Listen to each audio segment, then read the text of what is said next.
Hey friends, we are looking at the Cyber Repair City by iambrick. This has 2,098 pieces. It's set number 40104, and you can see the unboxing in a separate video. See all the parts and what to expect if you're to build it.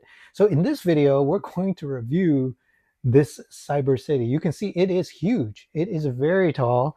It is over or almost 2 feet tall, and it's so big that my little studio setup here, my janky little setup, it's bigger than my janky setup can handle. I never thought that I would need more height or more width than this, and yep, turns out I do. So big old set, many floors. What we're looking at has a roughly 32 by 32 base plate, and it is completely finished on all sides, multiple floors. How many we have? 1, 2, 3, 4 floors, a roof area here. And it's got a tram, like a trolley that is suspended that moves along the side here like this. And you can open it up. You can put figures inside it. Doesn't come with figures, but you can add your own. It's got a bunch of interiors that are open so that you can access them. And there's a story for each of the different levels and things that you're supposed to do in all of those different areas. It's got a garage. It's got a brick-built car in here and a repair area for that car too. And here's the side where it comes out. It's got a repair area for motorcycles, rooftop details, piping, HVAC, everything. So lots to look at here, and we're going to dive in and take a closer look. Okay, so starting on the main floor, here is a minifigure for scale, and it is a big model. I mean, look at that main floor compared to this minifigure. And it says here, home delivery service. I'm not sure what it is delivering exactly. I think this is 21, 25, something there. There's a robot, there's a robot head, some sort of other numbers, some sort of drone delivery. So it looks like what you're able to do here is you're ordering up maybe parts, like cybernetic parts, and then you pay with their palm print, and then maybe they're shipped off to you by a drone. So that's something that's going on. Some very complicated HVAC there. Some cones, some packages. There is a street sign right here, and these kind of things that you see to protect you from going out into the street. Manhole cover, and there is a window into the repair area, which is kind of cool. Let's take a look as we go around here. There's the car, and we'll look at the car separately in a second. We'll take a closer look at that car, but let's roll it out for a second here. Put it to the side. You see these nice orange drain pipes maybe that are coming down through here. There is a console with a keyboard right here that's very high up, way too high for a minifigure to access. So I'm not sure what the purpose of it is. Kind of cool colors here for the service cart. This is purple drawers and a red top. And then it's fun that they just left these bricks. Just here they are. There's the bricks. We're not even going to try to disguise them as boxes or anything. They're just cool, different color bricks. There is this wheel that is this gold color, and that's not used on the car at all. It's just a gold wheel. I like this kind of pneumatic or some sort of tank there. There's a laptop in the corner. The laptop, I think, just sits there. Yeah, it just sits there. I'm not a fan of that, but hey, they included a laptop. And then you've got a service jack that you can get under that vehicle. You can't for real, but it looks like a working service jack. And you've got tools along the back there and more wheels along the top. I like that. I'm not sure what those yellow, red, orange things are at the very top. And then there's more displays there and more cabinetry and drawers. So those drawers right at the very top, I don't think you'll ever be able to access those. So a little strange. for the ergonomics, but hey, it makes for a fun play set because there's just so much going on. Good use of generous and good use of neon green there. A ladder that takes you to I don't know where, so I don't think they've thought about where that goes and why it only goes halfway up.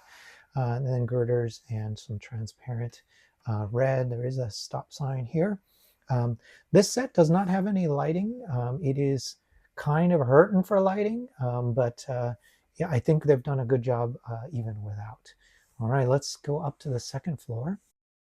So the star of the second floor is probably this tram, and the tram says cable car number 6 on it, and it runs along this track. And this is a silver track, roller coaster track, and it's got these wheels so that it can run along it. Let me lift the camera just slightly more.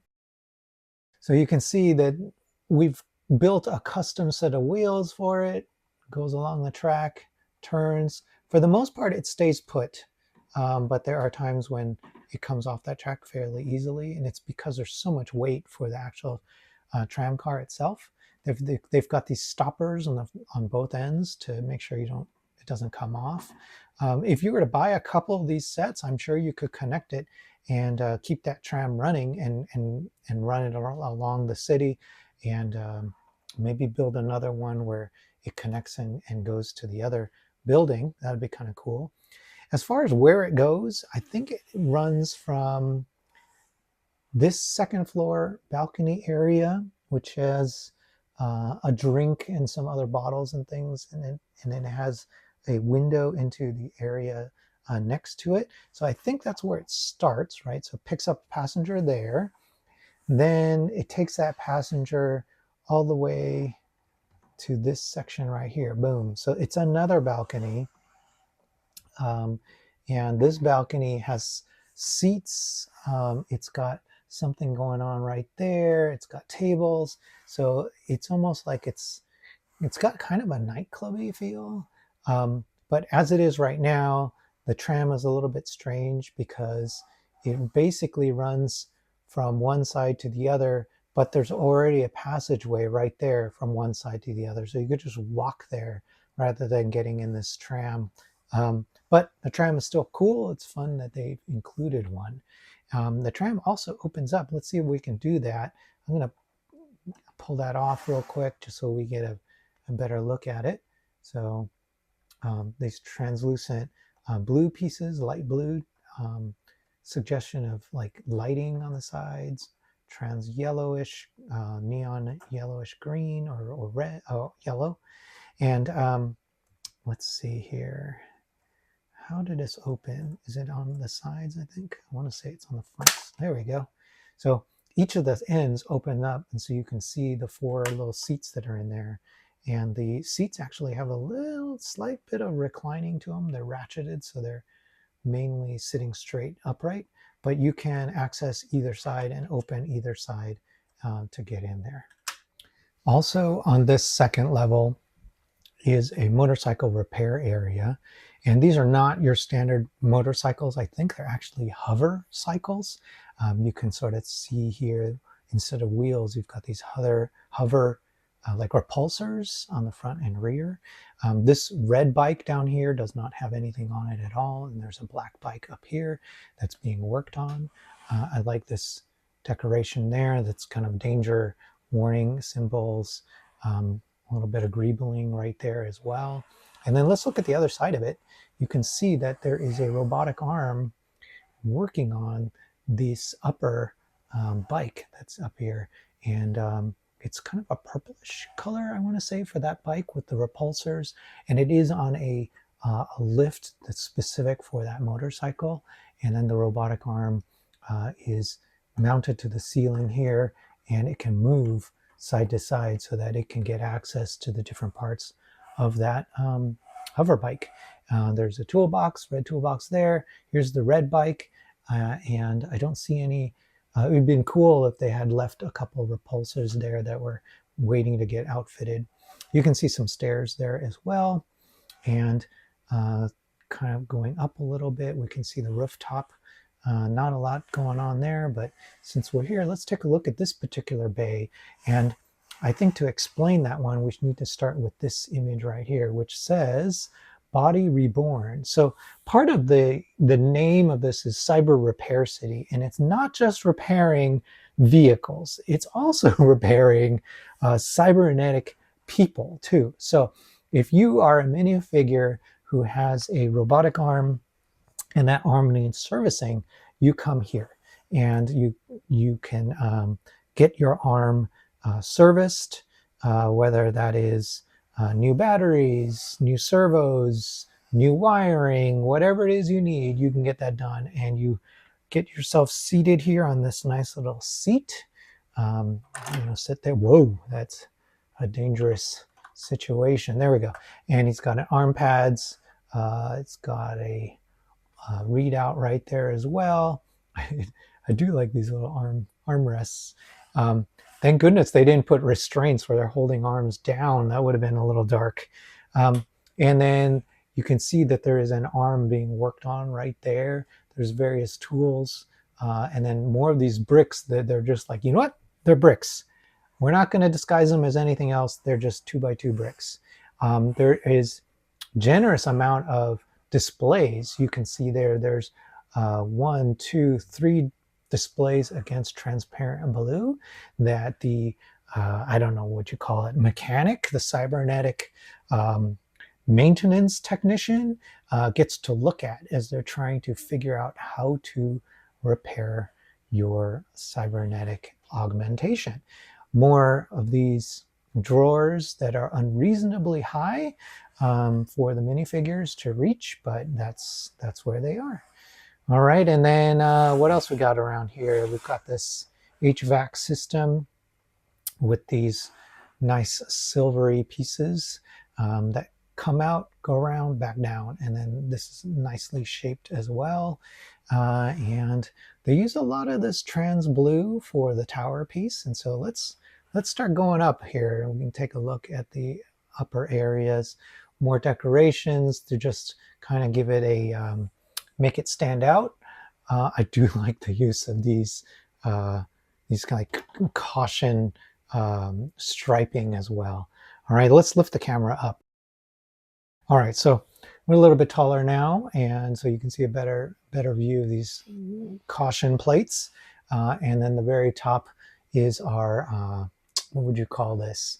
Like a radio antenna type of thing, using these silver skis in a triplet kind of configuration, and that's perfect. That looks just like cell tower ones, and what you would see for a cell tower, there would be 3 of those sticking out just like that.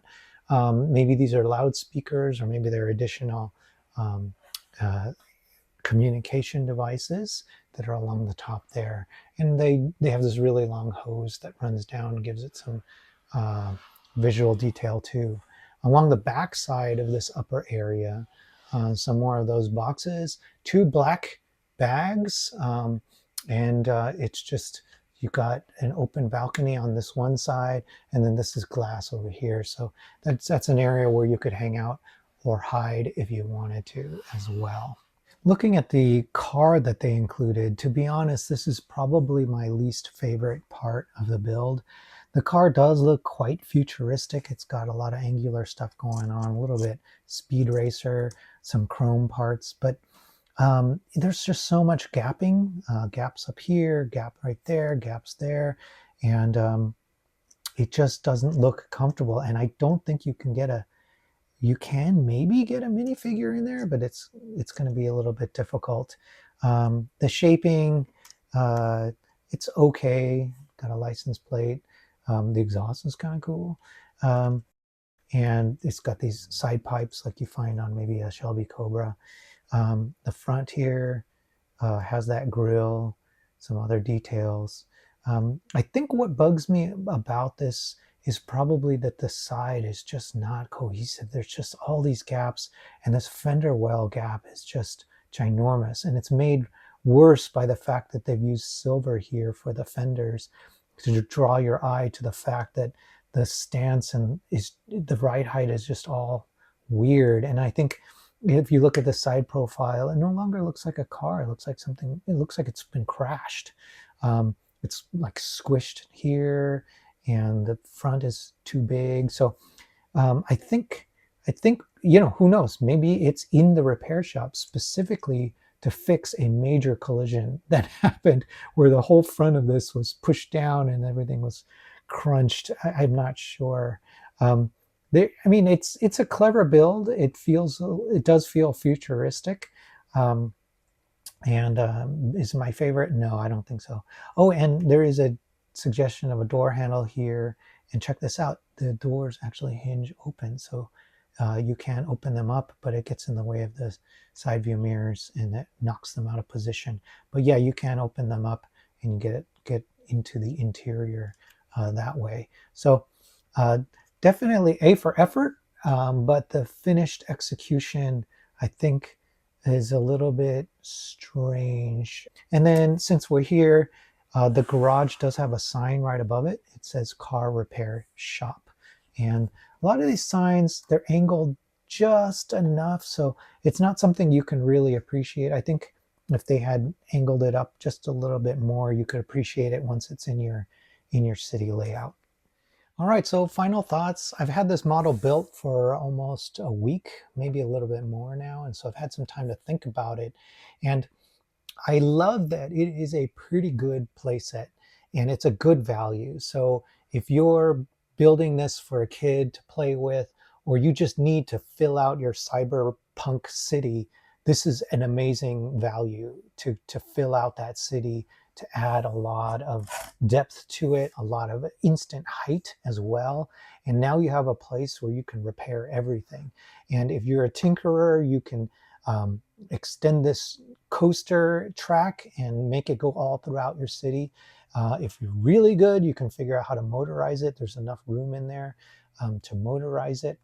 Um, but as a adult collector, putting this up against cyberpunk cities from other brands, I think it struggles a little bit to keep pace with the amount of detail, the amount of story, and the amount of narrative consistency that some of the other brands have. And what I mean by that is um, the designs are all more intentional in the other brands' sets. Here, the designs and the elements that they insert, they feel a little bit like they've been done just for the sake of including it. So there's greebling there just for the sake of putting in greebling without much thought for why it's there. I'll give you an example, right? This ladder goes nowhere. There's no way to get to the second floor. This tram goes from one side to the other when you can also pass through right through in the center. These stairs start nowhere and go up to the second floor, which is okay, but they start nowhere. It's strange.